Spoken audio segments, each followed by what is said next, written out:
Xin ciao. Hey, how are ya?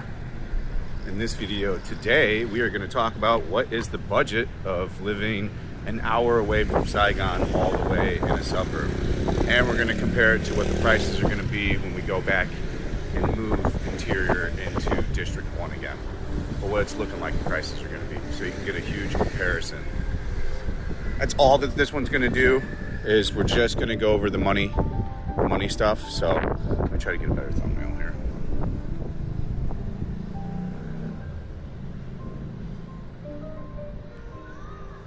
Okay.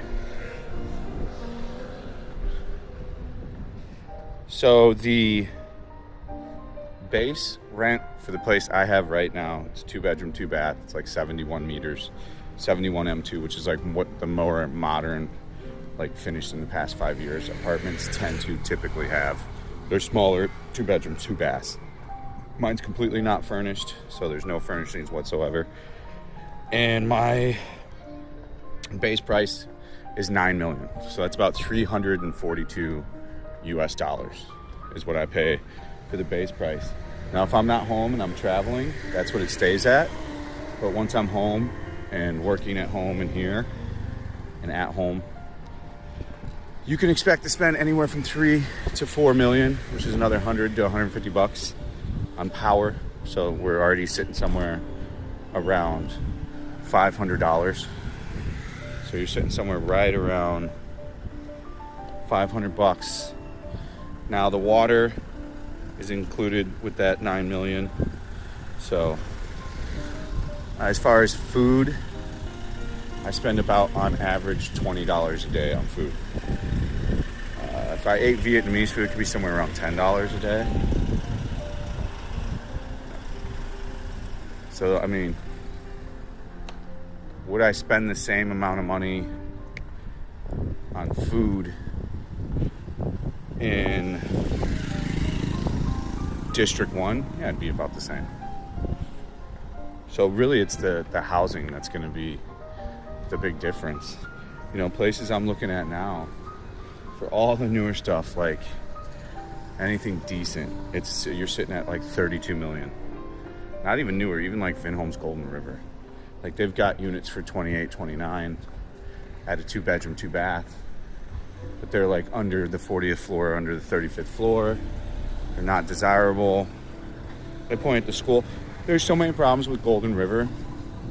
And if you don't know all the pitfalls and fallacies to Vinhomes Golden River and you go renting there, you're gonna get yourself a bad apartment. And one thing I've learned is most of my audience has like an arrogance about them, like kind of I do, like, or a know-it-all, like this know-it-all attitude. And so people tend not to ask me for help on that stuff. I know so many people have gotten apartments at Golden Rivers that are terrible because they didn't go through me.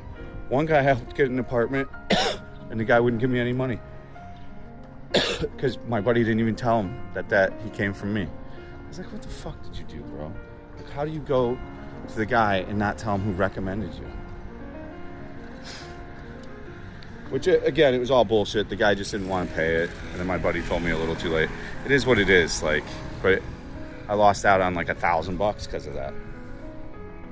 But, you know, how much is 32 million to 35 million? You're talking somewhere from around $1,250 to $1,335. Now, there's huge differences in caveats. So let's throw it in reverse and go back, because I would not recommend that you rent an apartment here, non-furnished, unless you're staying out here. And as we went over in the earlier videos, I don't see anyone staying out here unless you have a family. There's no reason to be out here, or unless you have some religion, or you're not seeking anything but doing digital remote work inside your apartment. But I would get a furnished one.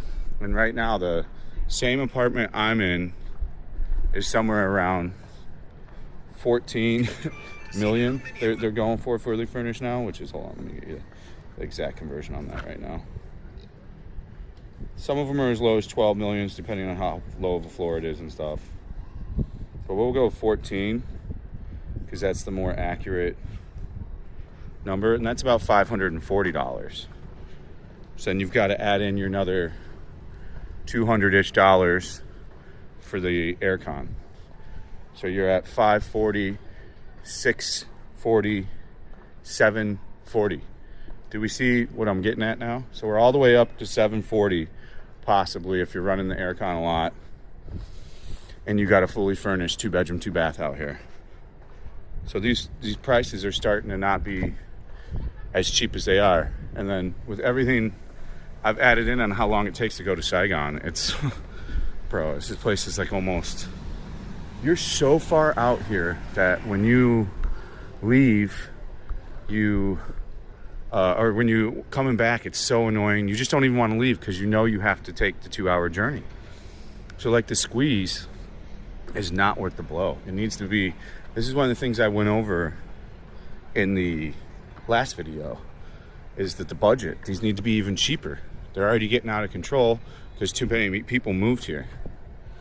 So, and then I've told you, a lot of the restaurants are a little overpriced. The convenience stores, the big chains aren't, but all the mom and pops and everything, they're paying too high of a rent for the shops here because they charge too much. So then they're passing it on to the consumer. So like the local stuff is wildly overpriced for what it is. Like I said, the only way you could convince me to stay here is if you never needed to leave. You're a person that's super homebody. You have a large family. And I especially would not rent a non-furnished out here. It comes with nothing. You have to buy everything, fridge, bed, all that. I currently sleep on the ground. My plan was to invest into here, and buy like a bed and shit, but instead I chose to do the Hawaii and Tokyo thing. And then I knew I had a feeling that I was gonna hate this place. And lo and behold, it came to fruition within 2 to 3 weeks. I'm only out here 3 weeks. We're coming up on a month, and I'm so ready to go, it's not even funny. So we're gonna be at like I'm trying not to pay 32 to 35 million again, but I have to explain where I'm at now. I'm looking for fully furnished. I'm gonna get rid of all my stuff. I'm going back down to like 3 crates of total items, like, all possessions into like 3 different boxes. So I'm going back down to just slimming everything down. So I want to get a fully furnished place. And I'm not opposed to like a 1-bedroom. So we're gonna be taking a look at Lancaster Legacy, Grand Marina. We're gonna look at the Crest again. We're gonna skip the Opera. The Opera's gone too crazy in pricing. They're at like 40, 42, 45 for the same apartment I was in there. And I don't wanna pay that. But we're gonna look at a lot of other stuff too, some shit in District 2. We're also gonna flip it and go the complete other direction and just look at, smaller apartment buildings in Funan and other locations like that, District 3, that have like fully furnished top floor, like penthouses for around 25 to 30 million as well. So we're gonna go through a shit ton of options and just look at a ton of stuff. But the budgeting doesn't make sense out here. I didn't add in the internet for you, but you can add in the internet for another. It's so cheap, it's like $8. That's why I didn't even incorporate it into the price. What's gonna happen here is you're gonna spend easily, even if you're doing groceries and stuff, per person, you're gonna spend probably 600 to 1,000 out here on food. And if you're going in the Saigon and stuff, if you're a smart person, you're trying to understand what I'm giving you knowledge right now, is that even if the savings is here, it's gonna eat you up on going to want to eat somewhere else, leave this area, transportation to the other area, and then that's what it's gonna come all about. What'll happen here, what's already happened to me, is there's just so limited foods and all that stuff. There's just not a lot here. Everything's inside the city, so, and it's not even a city, it's more just like a college or a apartment city, which still doesn't have enough accommodations. There's just not enough stuff to do here. So that's the like,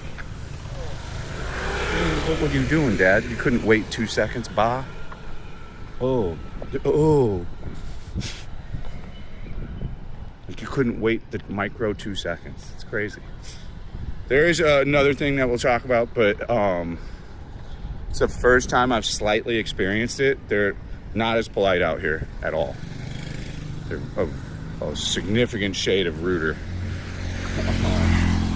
They do not like the white people out here, bro. The men more so than the women, but it's definitely a thing here, which I'm not stoked to see. You hate to see that stuff. It's just a much more friendlier environment more into Saigon.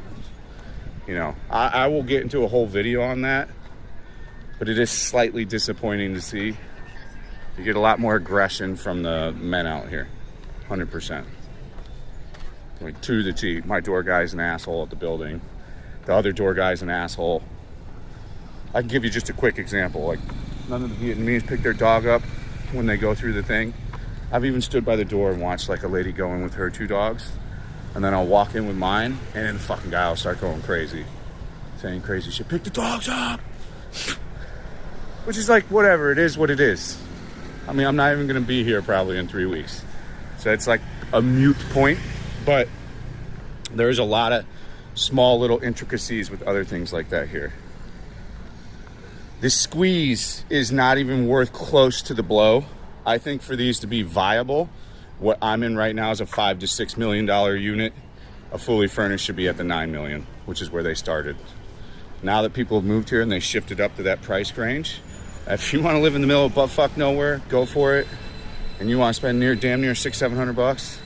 Like I said, if you don't need anything, pensioner, Social Security, I would still say Vung Tau and so many other places are so much better. Like, this would be a hard pick. I struggle to find who this would be for outside of families and outside of saving money and still like thinking that you're going to go to Saigon all the time. And then don't get me started. If you're going to buy a scooter, you got to add another $1,000-1,500 in. So, I mean, that is the budget video. You know, I'll put down the numbers on the screen. But, and as far as me being here for a month, I've gone to Saigon twice. I have no desire to. It's too far. I don't want to do a huge ride on the way home. So, I mean, that is 100% the truth be told about this area. It's cool. It's for families or like extreme nomads that are extreme homebodies. That's all I can really think of, guys.